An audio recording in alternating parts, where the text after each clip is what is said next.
televisão. Na escola eu tinha aula de orientação sexual, mas não abarcava nunca homossexualidade, transexualidade, né? Acho que é televisão mesmo. Eu lembro que quando eu tinha uns 16, 17 anos, acho, talvez um pouquinho antes, eu assistia uma série na TV a cabo que chamava Queer as Folk, e era sobre um grupo de caras homossexuais de São Francisco, né? E eu achava aquilo muito massa, adorava assistir aquela série, era super explícita, tinha cenas de sexo, de drogas, enfim. E ficava de madrugada assistindo, meu pai odiava, detestava, mandava desligar a televisão. Mas assistia Queer as Folk e queria muito aquele estilo de vida, né? Que era promiscuidade, drogas, noite, balada, enfim. E acho que acaba levando isso também, sabe? Muitos anos de repressão, né? Um momento decisivo da sua descoberta da sexualidade, de você indo para uma fase adulta, né? Na adolescência para uma fase adulta. Como eu vivi isso muito reprimido, quando eu me assumi, eu fui, né? Eu tive comportamentos completamente autodepreciativos, né? Então, era isso que eu fazia, né? Drogas, noite, promiscuidade, durante meus 20 anos, assim. Adoidado. Porque realmente você acaba encontrando acolhimento à noite nos guetos, né? Hoje em dia não sei como é, mas na minha época era isso, porque não era... Parecia que durante o dia ninguém podia ser, e à noite todos os gatos eram pardos, então a gente podia se sentir mais à vontade para ser quem a gente era. E era festa, né? Era muita festa. A maior parte das minhas referências foram de filmes, né?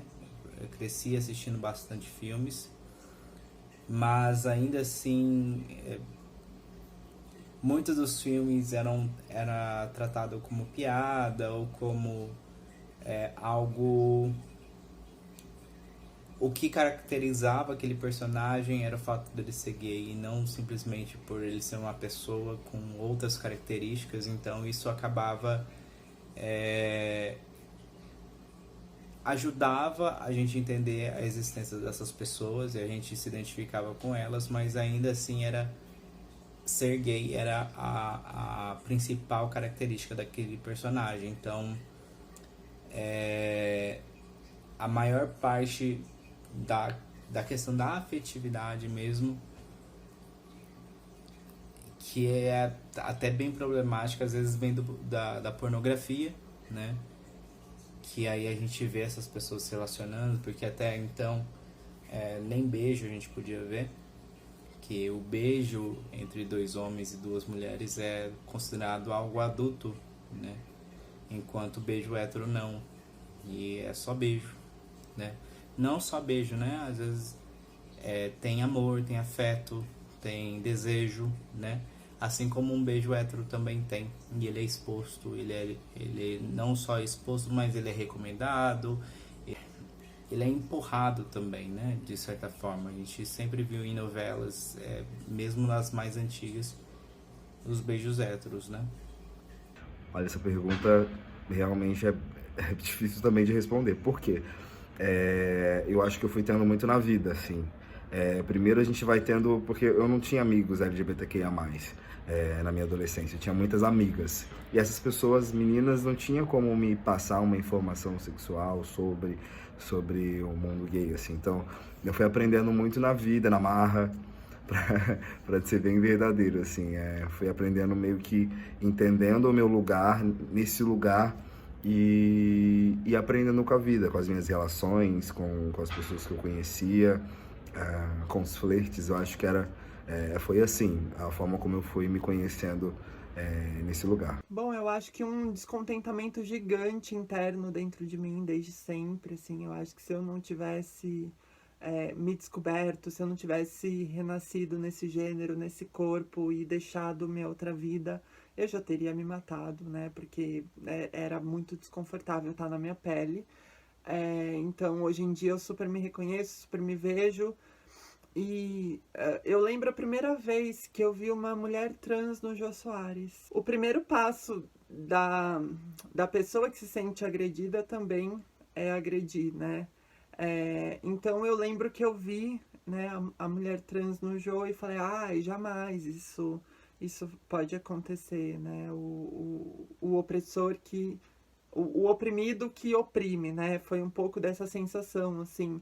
Mas eu lembro que eu guardei muito, assim, eu devia ter o quê? Uns 18 anos.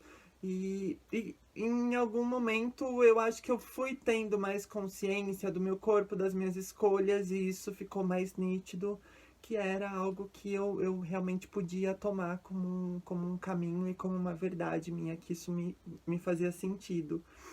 Mas eu acho que morar numa comunidade espiritual, né, que eu tirei um tempo sabático para poder rever minhas escolhas, para poder me relacionar com a vida de um outro jeito, eu acho que esse de longe foi o grande motivador, foi a grande referência de questionamento interno mesmo, porque a gente não ouvia falar, né, era muito marginalizado, era tudo muito lido como algo que é uma doença. Então, assim, hoje em dia a gente já está caminhando para uma discussão um pouco mais saudável, que ainda eu questiono se ela fica só na bolha ou se ela realmente atinge, né, a tiazinha da cantina, as favelas, se isso ainda chega aonde tem que chegar, né, aonde tem que trazer esse questionamento. Então, não tenho resposta. Não tenho a resposta sobre isso, então não sei. Eu acho que ainda a gente não teve nenhuma fonte de informação para entender melhor a nossa sexualidade, porque assim, meus pais não conversavam sobre isso comigo. A mídia não Se eu falava fosse sobre isso. heterossexual, meus pais não iriam falar, porque era aquela visão, assim, sabe? Meus pais falavam É? sobre isso em termos heterossexuais, mas Mas de forma taxativa ou de forma educativa? de forma educativa, mas não se tá. falava sobre orientação sexual, sobre condição sexual, não se falava sobre isso. Então, sim, tipo. sim. Os meus não falavam nem E eu, se eu e eu fosse também hétero. não tinha aonde pesquisar, naquela época não tinha internet, nunca encontrei um livro que falasse sobre isso. Na minha escola nunca foi falado, então naquela época realmente a gente era completamente cego em relação a essas coisas, assim, não tinha nenhum tipo de orientação. Hoje já há bibliografias para isso, né? E aí, mas eu acho que falta divulgação, né? Tem que colocar nas escolas, os pais têm que ler, tem que entender para também explicar aos seus filhos. Não tenho uma cobrança nenhuma com relação a mim. Eu tenho um cuidado de como essas crianças e adolescentes vão tratar os outros homossexuais que eles conhecerem, não a mim. Eu sou muito seguro de quem eu sou, de mim, eu falo abertamente, tranquilamente. Quando eu falo sobre essa questão da primeira infância dos pequenos, é porque a criança é muito curiosa. E se ela leva a curiosidade dela e ela tem uma resposta positiva com relação a isso me deixa feliz, mas dificilmente acontece. Já vi casos de criança falar com naturalidade pro pai sobre um menino que gosta de um menino e o pai falar que isso é errado.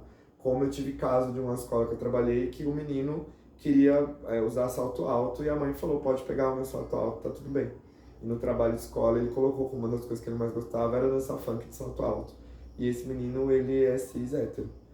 Então, tipo, a naturalidade da mãe de não se importar não trouxe nenhuma questão pro menino, né? Infelizmente a gente tem ainda uma falsa aceitação, eu tenho essa impressão. Então, com relação a mim, eu sou muito tranquilo, mas me preocupa o impacto que isso vai causar na vida do outro, tipo, na opinião que ele vai, como ele vai formar a própria opinião. Porque eu trato com muita naturalidade e sem medo nenhum. Mas, como eu disse, as crianças são reprodutoras de informações que elas recebem o tempo todo, né? Eu agradeço super a oportunidade de poder conversar com o Instituto, um projeto que eu admiro muito, pessoas que eu admiro muito, um trabalho essencial. E estamos entrando no mês do orgulho LGBTQIA+, e eu acho que a mensagem que fica é que a gente tem que ter orgulho de amar da forma que for. Eu acho que o amor não pode ser nunca ser criticado, censurado, violentado de nenhuma forma. Seja você e seja feliz, como for.